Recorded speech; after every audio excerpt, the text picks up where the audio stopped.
Hello, Debra. Hello. Thank you for being available for this Skype interview. It's such an honor to meet you on Skype. Thank you for inviting me. So there's so much to talk about. I'm very, very excited about this conversation because I've read that you have over 35 years of practice in psychotherapy and astrology, and you blended that together. I've read, of course, all the great reviews that even Sting himself and Madonna have wrote about you, saying you're this kind of, from my understanding, this bridge, this person that really pumps up the fun in people's lives so that we don't feel as awkward. Because I think all of us right now on the planet are awakening to a new life, to a new view of life, to a new paradigm, and a lot of us feel awkward. And so I would love to listen and to know, from you, what advice did you give Sting so that he feels the way he feels now? How can we apply this in our own life? Because we all have this awkwardness. It's such a great question. So part of it is that as humans, we come into this planet feeling very awkward. As soon as the separation is made between the heavens and the earth, as soon as we've disengaged from the one and we enter into the many, we become this isolated unit where we can't really figure out, do you like me, and am I doing it right, and how does this planet go, and how do you do relationship, and how do you get along with people? So we have this very awkward human dynamic that is never addressed. So my gift is tickling people. I just make fun of humans. I think humans are the weird. I honestly love them, but I find them totally, completely confusing. We love the person, then we don't love them anymore. We hurt the person we love the most. We look in the mirror and we say all kinds of mean things to ourselves as we're primping ourselves, trying to look pretty. We feel ourselves inadequate. We feel ourselves superior. There's this constant inner dialogue. So my gift is making fun of the inner dialogue, identifying uniquely what is your pattern. Like, as an astrologer, I can confidently say, with the chart in front of me, I can pierce through the veneer, like the fake, the pretense, and say, let me see you, and it sounds awful, but let me make fun of you in a way that I can share your heart so that you're not taking yourself so seriously. We're in a movie, and the movie is not an easy one, and there's no instructions, and there's no script, and there's this mystery. So my, as an astrologer, is comforting and saying, listen, you're not a mistake. Honestly, that God was not making a mistake the day she did you. There's a complete reason for this chart. You may have some quirky parts. I guarantee you've got idiosyncratic nature that's just totally weird.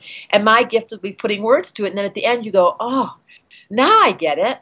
And that's what in his beautiful, he wrote a beautiful testimonial and said that he felt so isolated inside his own personality. And then when I described it, made fun, and we tickled each other, suddenly he was like, you're so right. I do this all the time. I can't stop being me. Why don't I just fall in love? My gift is helping people fall in love with who they are. So what are some of the recommendations that you have for all of us in our daily life that we can apply right now to start falling in love with ourselves just the way we are? Great question.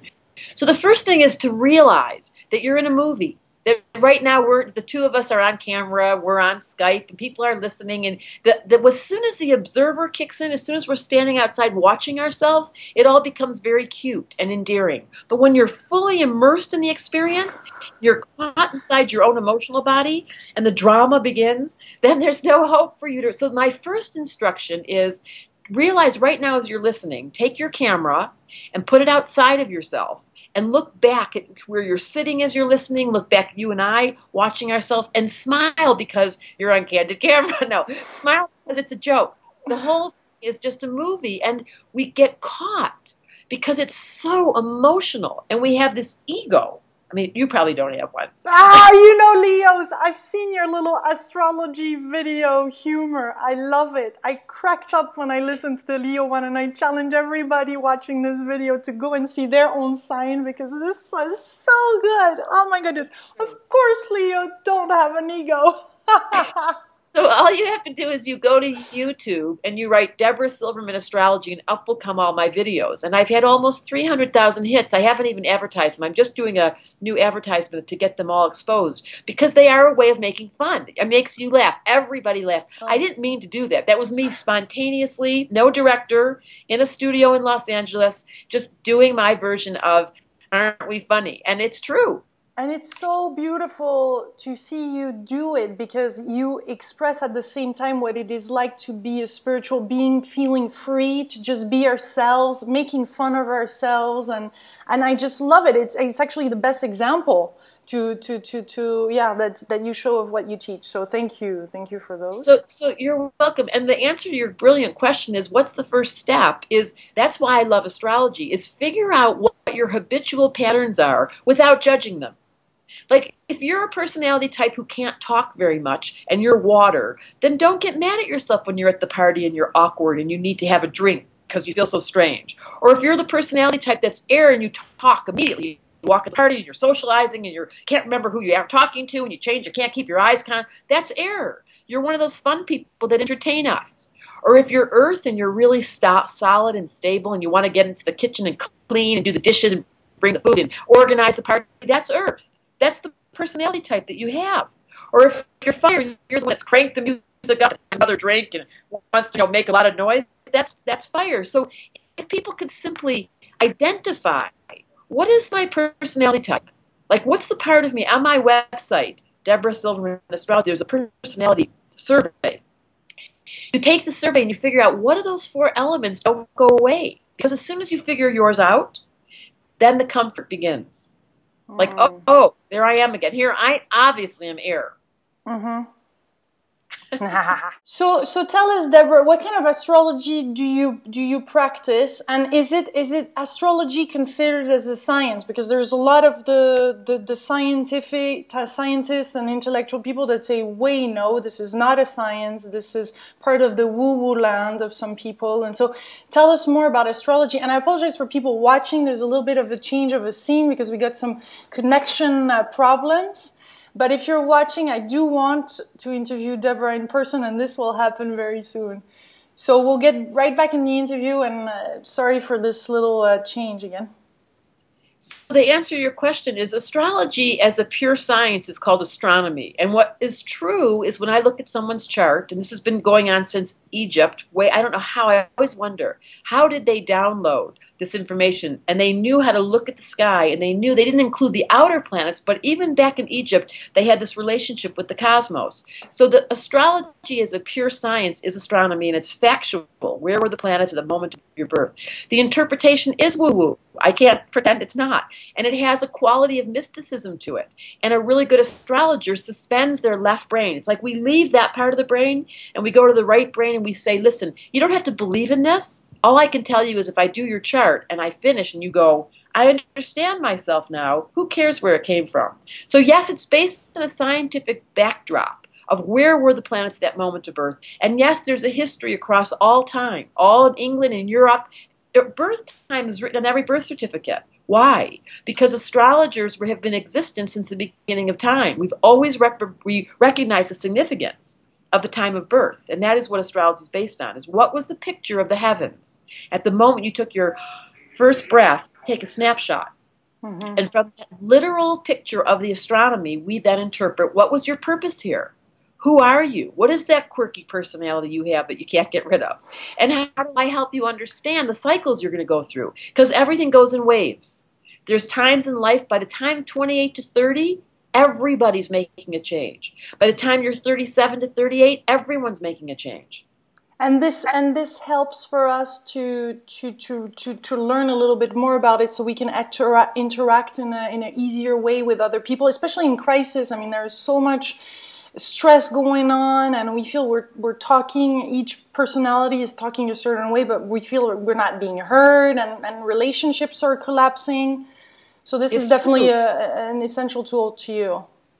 Especially right now, this is the first time in history ever across all time that there's this many people. We've just reached 7 billion. We're over the edge, and you can't go anywhere to get rid of them, right? The two-leggeds are everywhere, these humans.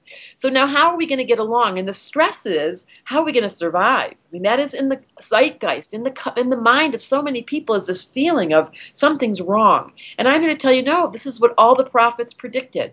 We would reach this culmination point where we'd be stressed, we'd be scared, and then the question is, how do you, as a personality type, function? How do you fulfill your promise here? Everyone's feeling the pressure of, what should I do? How do I help? What can I do to contribute? How do I get comfortable in my skin? And that's what I answer.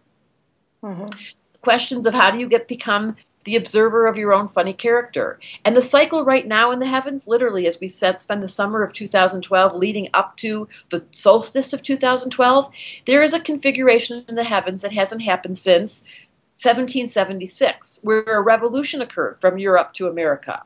That was a time when Saturn was squaring Pluto and Pluto was squaring Uranus. And we're right at that juncture for the first time, again, where a revolution is trying to happen, and we can feel it. The financial world, the economics of Europe, the economics of America, everything is scary. But the good news is we're at the brink of giving up the old form, just like in 1770. Imagine the revolution when everyone left England and Europe and all the French and the German came across to North America, fed up with the old system. And they started this brand new belief that said, anything goes. But we have no land to cover anymore. We have no outward revolution. We've got to now go inside and figure out, how do I change my old system? It feels like it's an internal revolution that is happening as well. It's 2012 is happening inside. It's an internal revolution, and it's very uncomfortable. And you have a very specific, I mean, you personally obviously have a very significant role, but everyone does. And they all long to know, what am I supposed to be doing? How do I help my mom, Mother Earth? How do I help my kid who's struggling? How do I stay in this relationship that's pissing me off? What about this job I have that I'm so frustrated with? And my job as an astrologer is to say, let me help you find some peace and remember what you signed up for. This is not a mistake. We're not at a bad time. Nothing's wrong.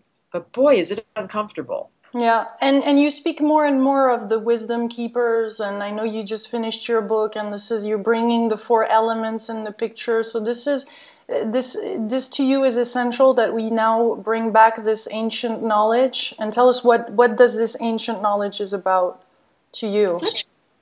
That was very good. Your moon in Scorpio showing up now. Here's how it goes.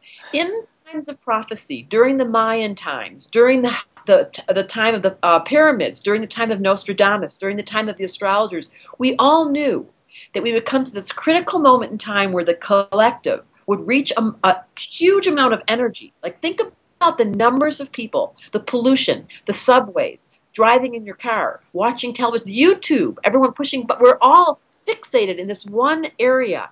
And this is the opportunity that the prophets longed to describe, that said, we'll have a chance to turn the corner and rewrite the old movie. But everyone's going, well, last time in Atlantis, or last time in World War II, or last time in the, every time the culmination of society reaches this peak, we fall. So we're at the point now where, as a collective, we're going, I'm scared. And I'm convinced by the wisdom keepers that no, this is exactly what was predicted.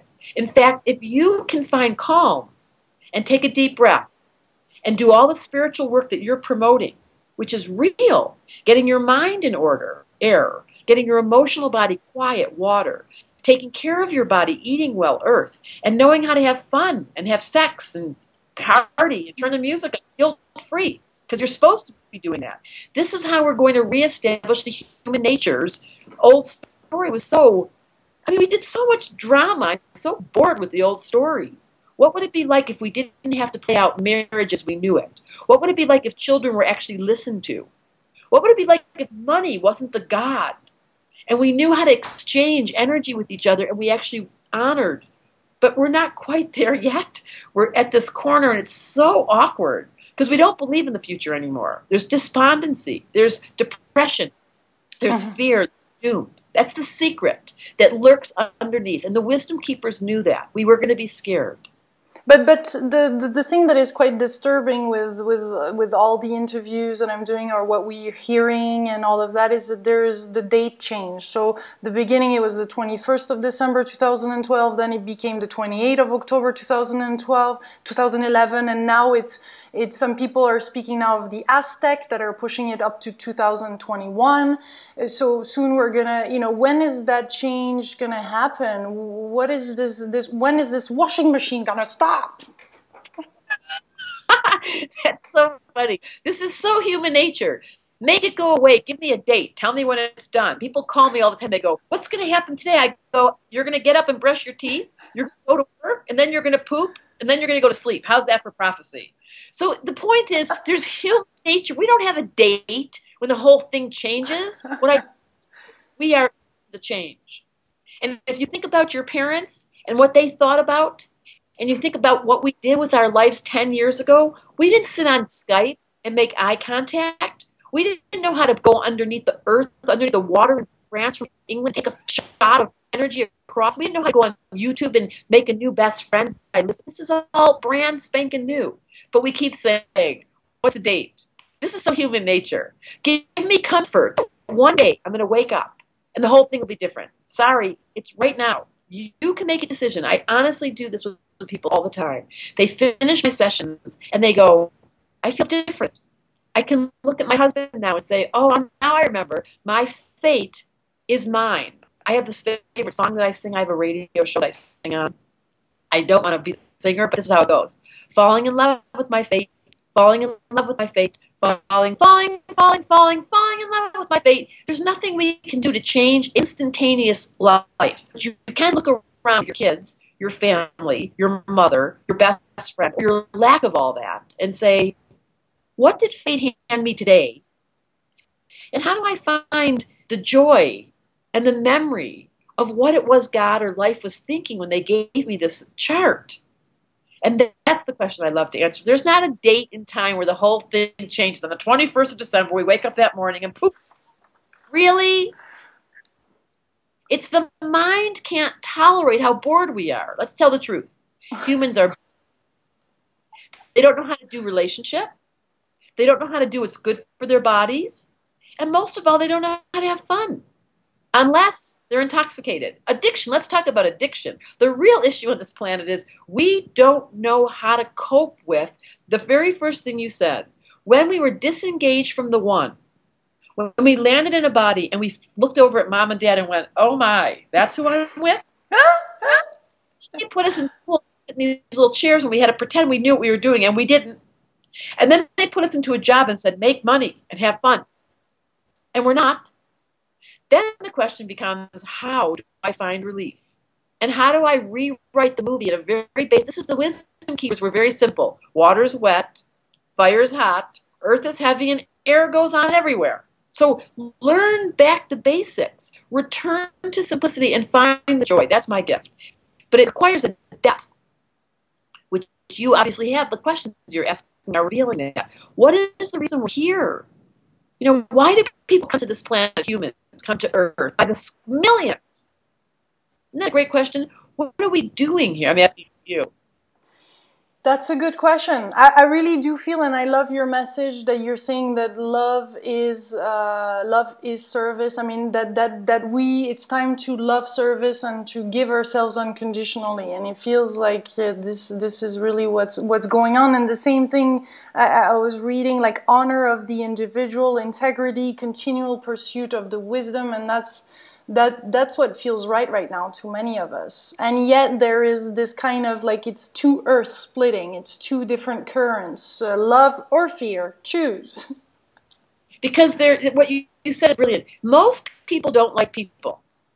They have a judgment about human nature. And I'm here to tell you that you, every single one of you listening to this, has a divine nature that's very, very soulful and has a very specific purpose. And if you take the old earth, which was our human ego, and move over towards your soul and really do what the Dalai Lama talks about, kindness. Really do what the wisdom keeper has asked us, to just be fun, to find our heart open, to know how to cry, to be able to deal with death. If we just knew, can you imagine what this planet would be like if we actually had wisdom be taught to the children and they learn to look at each other in the eyes and say, I know you. I remember, but instead we're like, I'm normal. Are you normal? How do I look? Where's my keys to the car? I want to look cool today. Let me get my boobs a little bigger, my lips a little thicker. What's up? What's up with all that? Yeah. It's a hard question to ask because I just came back from LA, and this is what the society, we think we're spiritual, but when we look in the mirror, that all goes away. Yeah. And at the same time, I feel like there's a lot of of cleanup that needs to be done in this industry as well, and there is a lot of things that have been taught and has been manipulative, and it's also time to get real and to listen to our feelings and to our emotion and to our own guidance, so that we're not attached anymore to others or to other. We have this knowledge inside, and I'm sure all the prophecies point at that. So there's a time in history where we knew the Mayans sat together in an oracle circle, and they predicted and they prophesied that this huge wave of time would come across history of this planet. Mm-hmm. And with a moment in time, is it December 21st? Is it October 30th? We don't know. There would come a moment in time where the mind would have the option of suddenly remembering, as we all study spirituality, we all love this stuff because we're so hungry, like, really? Is it really going to turn a corner? Is this the first time in history that instead of destroying ourselves at the wake of a change, we're actually going to learn how to partner with each other? We're going to get real?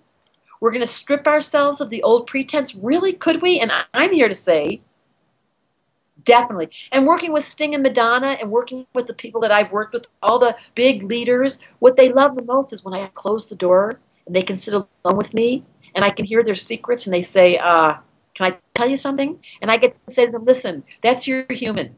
It's endearing, but it is smelly. I mean, it does have a scent to it. It is not a happy story, what you just told me. And we can massage this. We can love you through this. And now you can enter the real gift of, can you become one who blesses? Can you become one who truly loves? Can you become wisdom? Can you find patience? Wouldn't that be cool? I think I feel it's at our fingertips, and we're getting it. You know why? Because there's so many children here. There are these new beings that are coming in, and they remember the feeling of being focused on what's real. Do you know what real stands for? Raw, emotional, authentic love. That's when you meet someone who's real, and you go, oh, they're so real. They take all their little funny costumes off, and I can sit with them and be so honest. That's real. And then we snuggle up and we want to touch and be cuddled because genuinely we're all very young at heart and we're longing to be told that we're here for a reason and we're absolutely lovable even with the funny quirks we have. Raise your hand if you have a quirk. Oh, look, everybody's raised their hand. We're all scared. It was the funniest design. What were they thinking when they made us? Brilliant. I love it. Oh my goodness. I really look forward to meet you in person, because I want to apologize for the kind of awkward connection that we have here. But I so feel your humor, your generosity, your laughter, your being you, and it's so refreshing to have that. And I really look forward to meeting you in person, whether it's in Hawaii or in London or whenever we can make this happen. I look forward to this in-person conversation. Because I can feel it in you. You have the same quality of longing for genuine connection. And a really good astrologer, when you finish a session, you go, oh, someone saw me. Yeah. Someone opened up my heart, and then you feel such relief. It's like being with your best friend, being with your best lover. Like you finish making love and you're like, oh. That's what everyone's longing for. Just tell me you love me. Brilliant. Well, thank you, Debra. And the moon are in Leo. And so I'm telling everyone listening, you are loved by an angel somewhere watching you. There's some entities that are hovering over you going, please know that you're here for a reason. And whatever your storyline is, it's exactly what you're meant to be learning about. Exactly. Exactamente. There's no mistakes. Exactly. It's such a strange thing to say, because what a strange place. It is the weirdest place. Here goes the glitches. Here goes the funny noises. And at the deepest soulful level, it is absolutely as it should be. That's my message. Not at the surface level. I don't like that sentence, everything's perfect. It just makes me angry. But that's the human.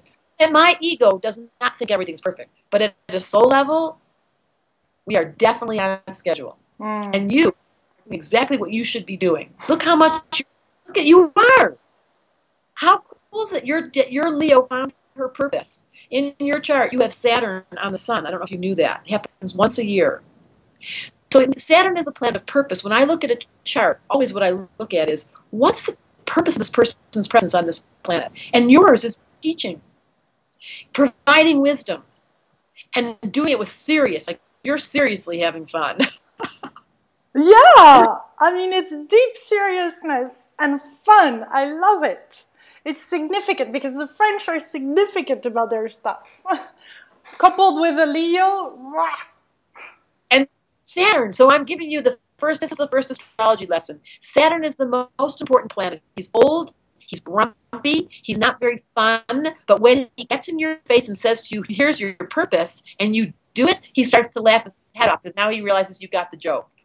Whatever your purpose is, has got to be sprinkled with a lot of joy, or else you're going to be miserable. And I'm not, so we're having fun. Thank you, Debra. Thank you very much for this moment. And again, I look forward to having you in person and having the clear sound and eye-to-eye connection, soul to soul, heart to heart.